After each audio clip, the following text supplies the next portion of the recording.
उस समय के बात बा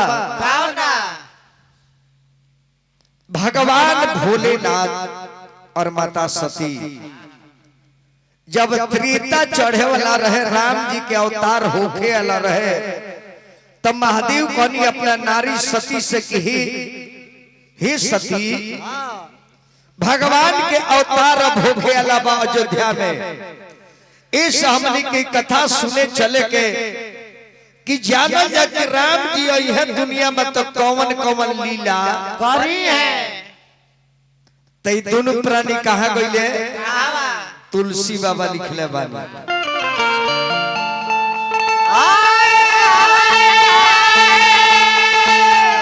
एक ही बार त्रेता जुग माही असंभु गए कुंभजर सिपाही। अपना छपरा जिला में कोपा के लगे दाऊदपुर थाना में एगो कुम्हना गांव बा और कुम्हना के कुंभज ऋषि रहे। जन कुंभज बाबा इतना न बड़े ऋषि रहे कि 3 नजूरी में समुंदर महाराज के पी गई। ऐसा धरती पर हमने के जन्म ले बा। वही कुंभज बाबा के आश्रम में दोनों प्राणी गए कथा सुने कि चले कि सुना जा राम जी है तका का बबुआ। एक बार त्रेता जुग माही असंभु गई कुंभज सिपाही। संग सती जग जननी भवानी, संग में सती बाड़ी, संग सती जग जननी भवानी पूज्य ऋषि अखिलेश्वर। ये दोनों प्राणी लो आश्रम में पहुंचा था बाबा। अब बाबा खड़ा होके और महादेव के और माता पार्वती सती के प्रणाम करनी, खड़ा होके अभिवादन करनी, अपना कुटी पर स्वागत करनी। सती के जी बीमारी समा गई कि जाना बाबा का लगे हमने कथा सुने आई बानी, आई बाबा तो हमनी के प्रणाम करता जाना स्कूल में हमने के शिक्षा लेबे आई बानी और मैं का टीचर खड़ा होकर विद्यार्थी के प्रणाम करता रहे। महादेव जान गए कि सती के शंका के बीमारी है समा गई। यही बाबा कथा का कोई है जो खुद हमने की इज्जत करता। बाबू विक्की सिंह जी कनपुरा पंचायत के सम्मानित बीडीसी के प्रत्याशी मानी। हमने कलाकार के बहुत बहुत पुरस्कार दल बने विक्की बाबू खातिर जीन बाबा से और महादेव से आग्रह करो करुआ बीडीसी के प्रत्याशी जनता के प्रेम इतना भरपूर मिलो, करुआ पंचायत के खूब सेवा करके आगे बढ़े, हर जनता के दिल जीत ली। अब कुंभज बाबा कहनी कि हे महादेव, हे माता सती, आसन ग्रहण कर जाओ। हम बतावत नहीं कि राम जी आई है दुनिया में अयोध्या में तो कौन कौन कार्य करी है। अब दोनों प्राणी बैठ के कथा सुने लागल। एहिंगन महादेव अमर नान होगन। इस नारायण के कथा अपना हृदय में महादेव रखेले। और बताई भगवान के कथा अपना हृदय में रखले अमर हो गईले। का हमने के 1 घंटा भगवान के चर्चा सुनल जाई, अपना मन में रखल जाई तो अमर ना होकल जाई। तो जितना देर जियल जाई उतना देर कम से कम दिनाई खजूर से तो बचल जाई। दिनाई से, हाँ दिनाई खजूर से। दोनों प्राणी बैठल मानी बाबा कथा कहे लगनी।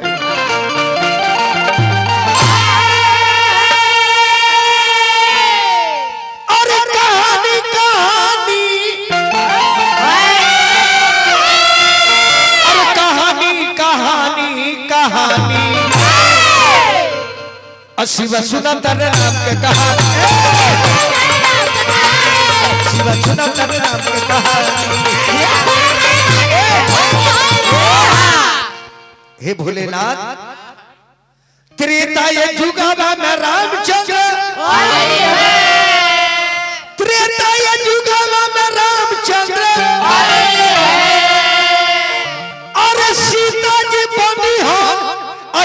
कर महारानी कहानी अशिव सुना तारे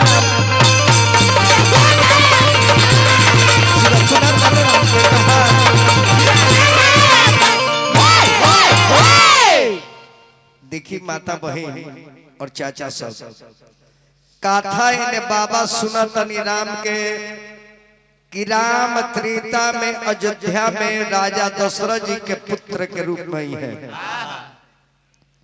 इन्हें कथा ही चालू हो गई अतल भगवान अयोध्या में जन्म ले लेता रहे। अब बाबा एकदम ध्यान से कथा में लीन बानी। राम जी ने जन्म ले लेता रहे।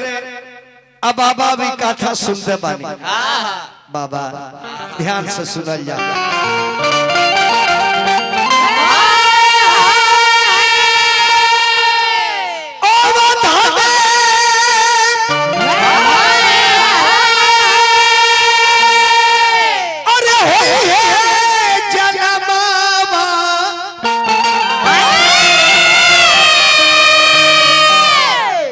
दशरथ के ललानवा होई है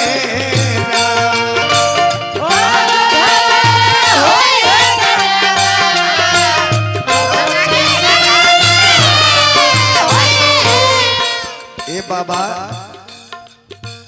लेकिन वो लड़का के पालन पोषण महतारी करी है।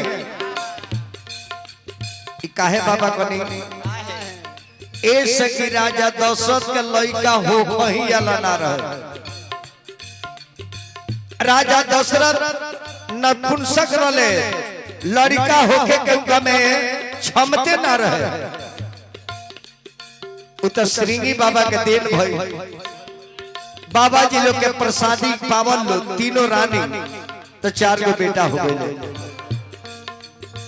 ओ बतावे होई है क्या मामा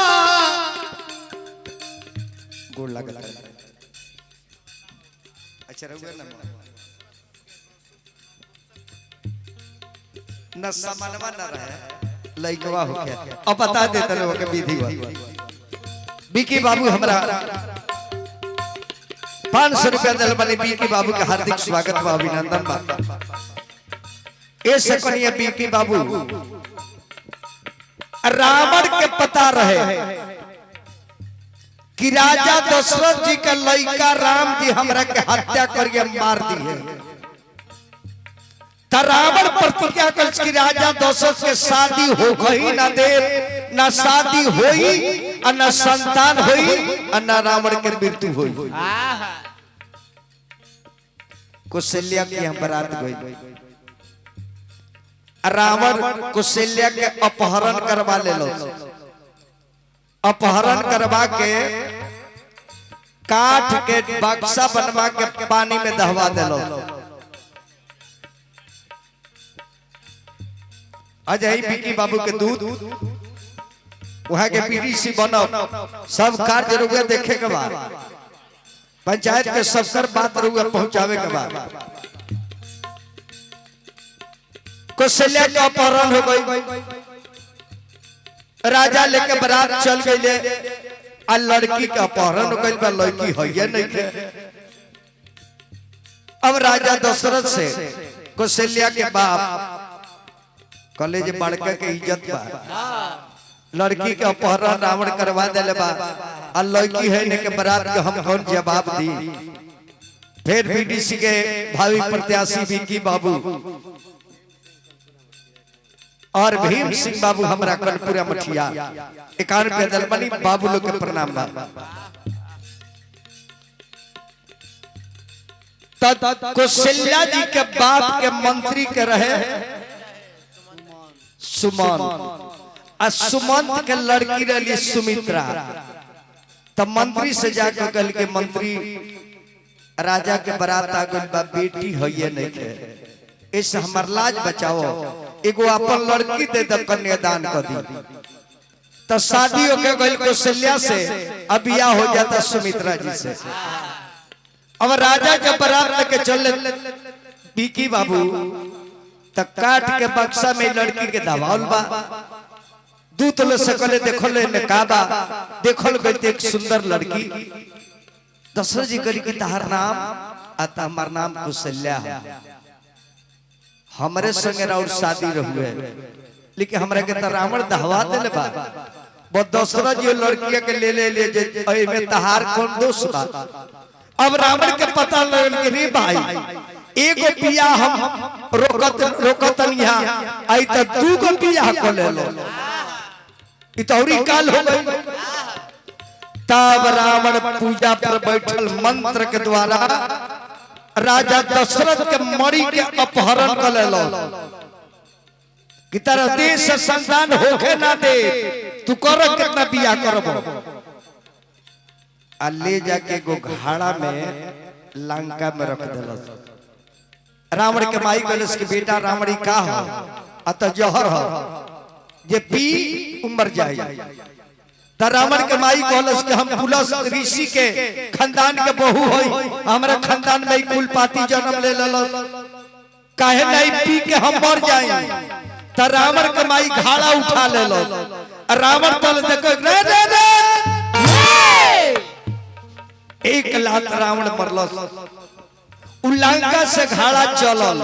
बिकी बाबा अपना छपरा जिले में श्रृंगी बाबा पूजा करत ले आके हाथ में गिर गए तना लोग कहले जे बीज के नाश ना होला ओकरा के ले जाके अग्नि देव के दे देले कि अग्नि देव वक्त आई तरुआ से मांगो।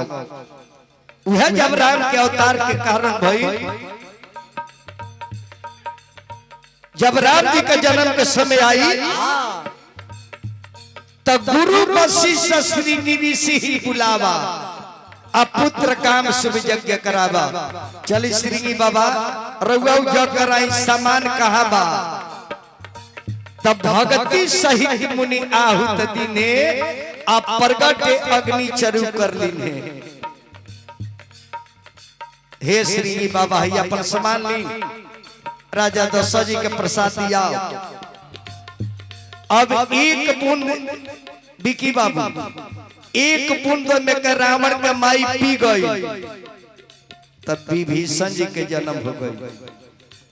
रावण के भाई विभीषण ना रहे राम जी के खास भाई रहे राजा दशरथ जी के बेटा।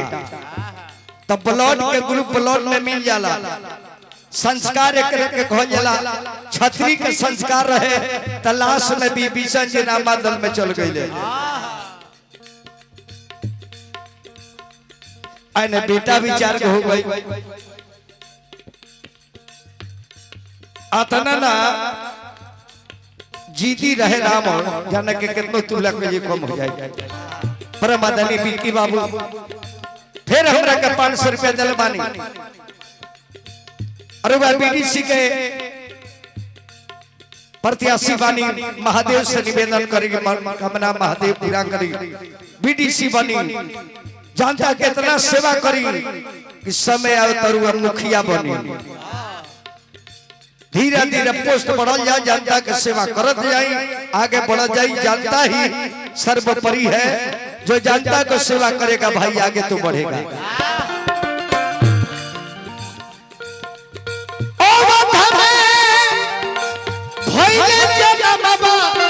दशरथ ललाना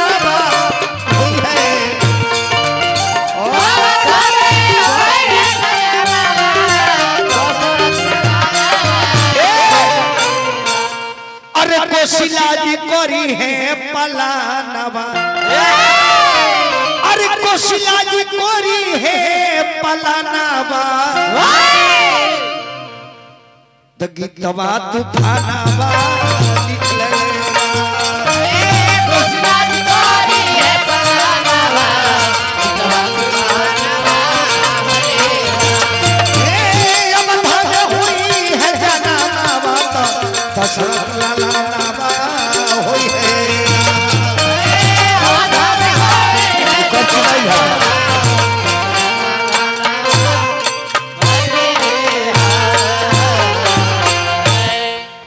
आतना दिन कथा शिव जी या सती सुनल लो कोने राम जी जन्म ले लेल बानी विश्वामित्र जी मांग के बक्सर लेके चल गए ताड़ुका के वध करावे आ से जनकपुर लेके चल गए बड़े सीता से बियाह हो गई। सीता जात रही अयोध्या में के कई वरदान मंगलस राम जी के वनवास हो गए, सीता के लेके वन में चल गए। आई लोग बैठ के सब बतिया सुनता। रावण हे महादेव, रावण माता सीता के चोरी करी है और राम लक्ष्मण वन वन में खोजी है और रोई है। इतना देर ले कथा उन सुन ले बात बताई कितना महादेव राम जी के प्रति स्नेह रखले रहे। तब महादेव कहले कि सती हमने के बहुत दिन हो गई, अब हमने के चले के चाहिए।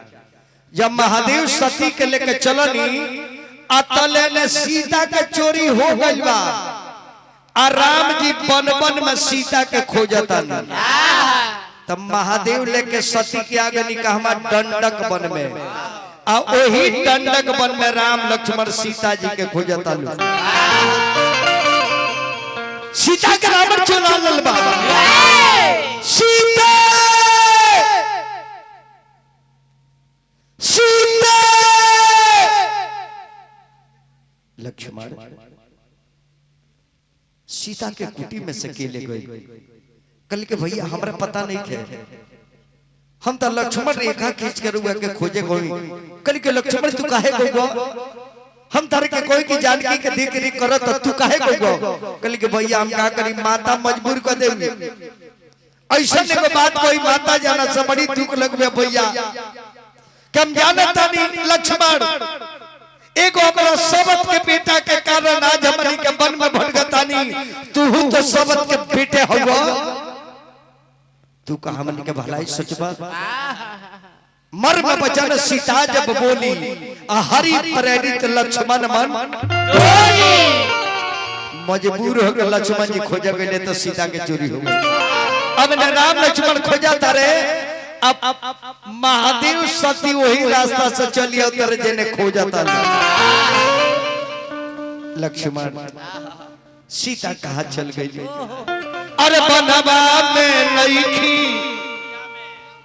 अरे कुटिया में नहीं खी, अरे प्राण प्रिया अब लाए बाबुआ का हुई।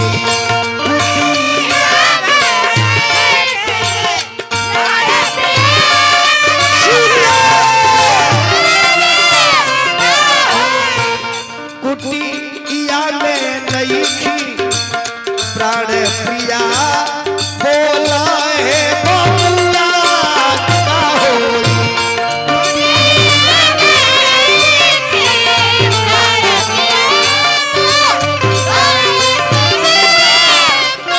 हाय सीते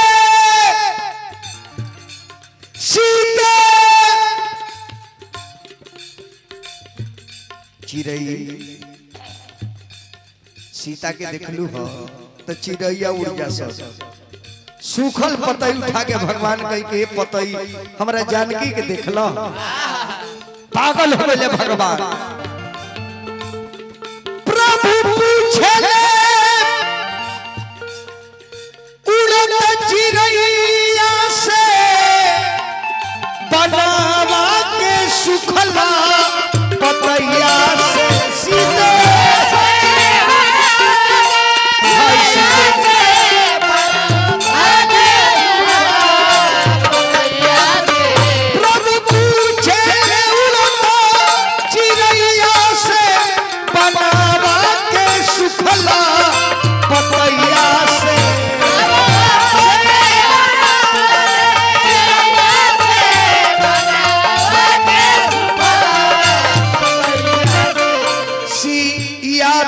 तड़पेला मोर जिया बोला है बाबुआ क्या हो।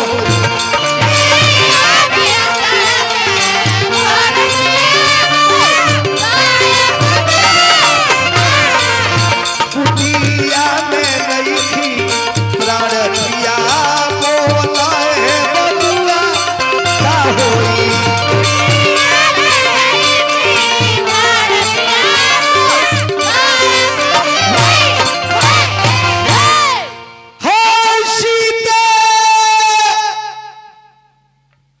तले महादेव के नजर पड़ जाता राम जी पर। महादेव कहले कि अरे कथा इजिली पहुंच गइल बा जन कथा आश्रम में सुनी हा एकर मतलब कि नारायण के परिवार चोरी हो गइल बा। भगवान के प्रणाम करतनी महादेव तब माता सती कहतरी कि स्वामीनाथ ई के ह केकरा के प्रणाम करतनी के ह अत जेकर कथा सुन के आओ तरी उहे परम पिता परमेश्वर नारायण भगवान राम हवे जेकर औरत चोरी हो गई बड़ी कथा जब सुन ले बाड़ू ए जी दूसर का सती के शक हो जाता कली के रघु ढेर गांजा मारल बनी का इ नारायण होन के न रहन आज अभी नारायण होन तई कर मेहरारू के चोराई आज जब चोरिए चल गल मेहरारू तई जानत का न गजे के ले गइल बा आज जब जानतो कस के ले गइल बा त रोवत काहे बाड़े। शिव जी कल की सती देखा राम पर उंगली उठावल कदापि उचित नहीं है कल के बे महाराज रुबा केहू के नारायण ने समझ जाइए कले भोलेनाथ की नारायण ने होई कली की चुप रही। अब महादेव जान गइले कि करा मन में शंका के बीमारी हो गइल बा। महादेव कहले कि अगर चाहत और परीक्षा लेवे के त ले सकत और कहले कि नहीं परीक्षा काहे ले तनी हम देखे के चाहतनी दर्शन करे के जाए लागवा जाए के चाहतनी। भगवान ओही जी आसन मार के शंकर जी बैठ गए आ सती चल जाती राम जी के परीक्षा लेवे तो सोचली जे राम जी के सीता जी चोरी गई बाड़ी तो कहे नाम सीता का रूप बनाई और राम जी के लगे जाए अगर असली राम होइए तो हमरा के पहचान गई है और नकली होइए तो सीता कोई के गले लगा ली है। अब महादेव देखता रहे ऐसे जानी राम पर उंगली कभी न उठावे के जब जब धर्म पर शास्त्र पर देवता पर देवी पर जे उंगली उठावला को कदापि कल्याण ना होला। अरे वह देखबे कनिया रिजल्ट में जे राम के गरियावला छठ माई के गरियावला तो छठ माई कोसी भर देलिए नु ऐसे कि राम पर कबो शंका मत करी आज भी राम है कल भी थे आगे भी रहेंगे। इजाल राम हमारे इष्ट हैं। फिर हमरा बिक्की बाबू हजारों हजार के सने बिक्की बाबू के बहुत बहुत शुभकामना। तो शिव जी बैठल वाले बिक्की बाबू अब माता सती सीता के रूप में जाता रही राम जी के लगावा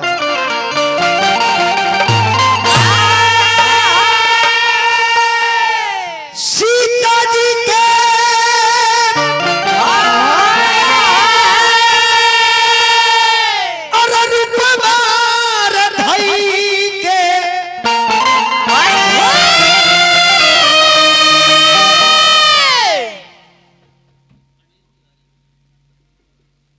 प्रमंडन स्त्री अनिल तिवारी जी एक तरफ दल बनी महादेव और सती के चर्चा पर अनिल बाबा का हम गोड़ लागत सीता जी के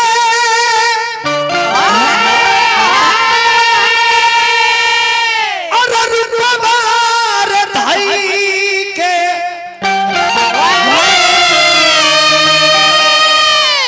राम के समानावा गोई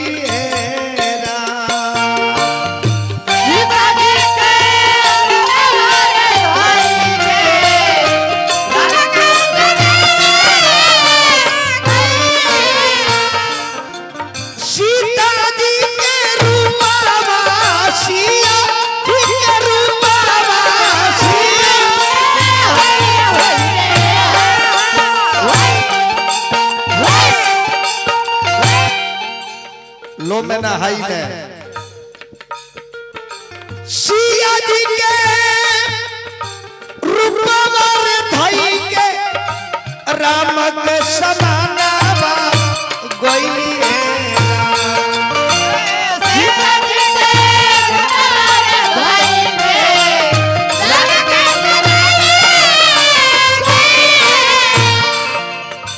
राम जी के बजा जानवा राम जी के कोरा बजा जानवा ये आरमानवा भैया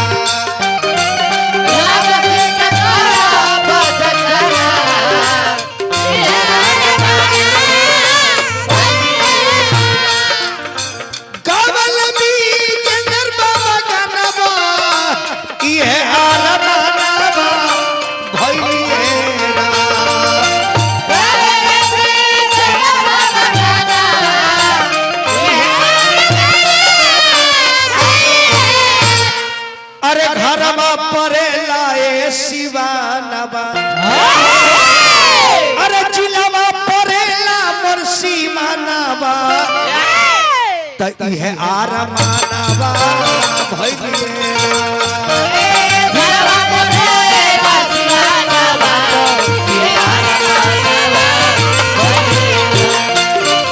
जिलावा नबल तूफानवा इहे आरमानवा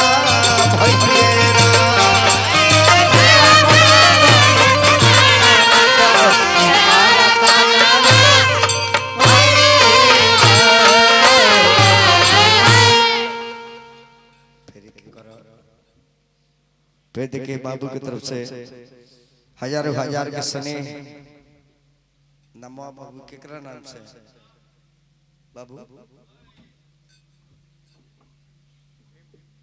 परमादरणीय श्री भीम सिंह बाबू फिर सब कलाकार का हजारों रुपया दल बने भीम बाबू के हार्दिक स्वागत करता है। अब जहाँ राम जी बानी और लक्ष्मण जी ओ जी सीता बन के जाता रही आज जैसे राम के सामने परतारी सीता के नकली रूप धके भगवान कन की माता बेटा के प्रणाम स्वीकार करे। अब तई भौंक दे लाजा गोली करे हम सीता बन बनी हमरा के माई काहे कहता रहे भगवान कन की माई रौरा अकेले अब बूढ़ऊ कहाँ बानी एक तो हमार औरत चोरी कर लिया तो वन में घूमता नहीं रुवता नहीं और रउआ जे पति के छोड़ के इन्हें ने घूमता नहीं तो बूढ़ऊ के दशा कौन भइलू अभी लाजे न आगे जतरी न पीछे काठ भटबड़ी न जाके जो हम बनल बनी सीता आई कहता रे माता बबुआ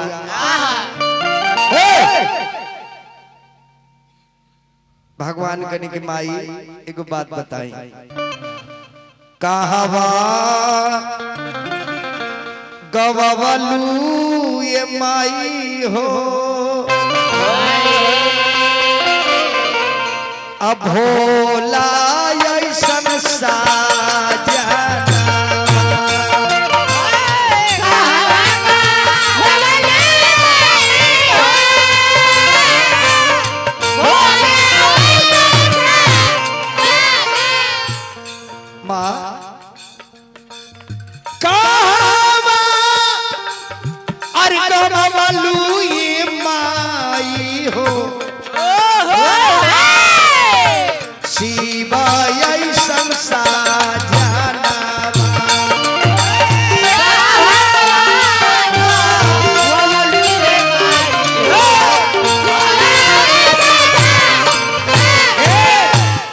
छोड़ी के सजनवा ये माई हो अरे घूमा तारू हो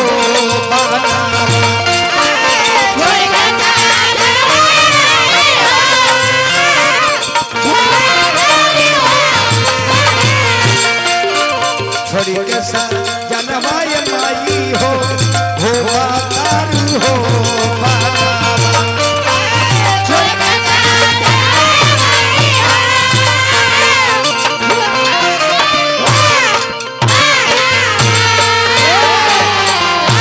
तो सती लाजे काठ बाड़ी अरे लाजा गोइली रे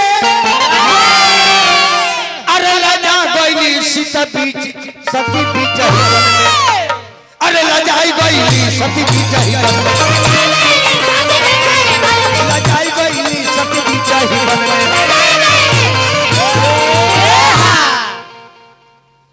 जाके खातिर गोइली गईली सती बीच ही बन में, अरे लजाई गईली सती बीच ही बन में, लजाई गईली सती बीच ही बन में,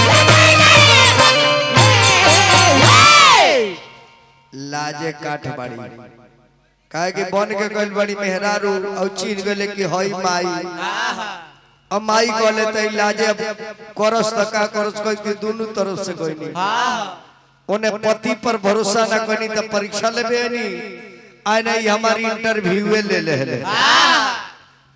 अब जैसे सती मुड़तारी तब भगवान राम एगो ऐसन माया कइनी जे जेने देखो तरी ने राम लक्ष्मण सीता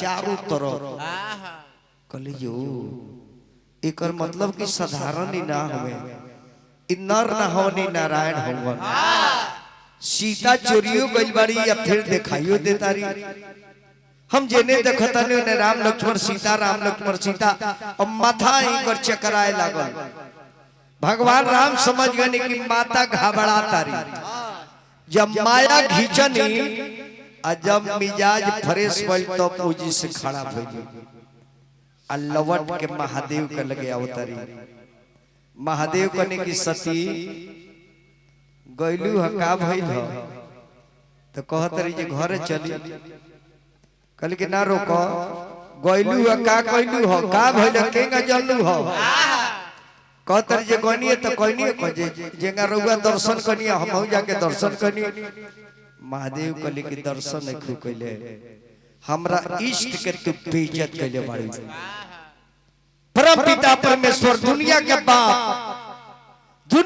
बाप तारे के माई कहले बड़े तो हमार पिता हमें तो तू हमार माई हो गइलू अब मर्द मेरा के रिश्ता खत्म अब तुम माई हम बेटा अपना मन में क्रिया खा गले बतौले ना यही से कोनो औरत के अपना पति के कोनो ऐसा चीज नहीं खे बोले के जाना से पति के ईर्खा लग जातो पॉइजन खा के मर जा कभी भी पति से झूठ ना बोले के और पति से झूठ बोला जाला तो पत्नी के बड़ी दुर्दशा होला महादेव मन में कल की बताओ तू पति पर अपना भरोसा ना कइलू पति परमेश्वर दुनिया कहेला आई पति का भरोसा ना करके तू राम के परीक्षा ले लू आ वहु ना परीक्षा ले लू त राम के मेहरारू बन के गइलू तो हम तार के मेहरारू समझे अब अपना मन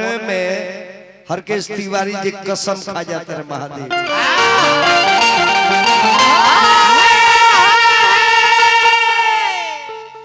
मन के घाव बड़ी डेंजर होला रो दे तो घाव ना हो बता दे तो पीड़ा उड़ा जाई लेकिन दर्द मन में रख ले तो कैंसर के रूप ध लेना महादेव मन ही में प्रतिज्ञा कइले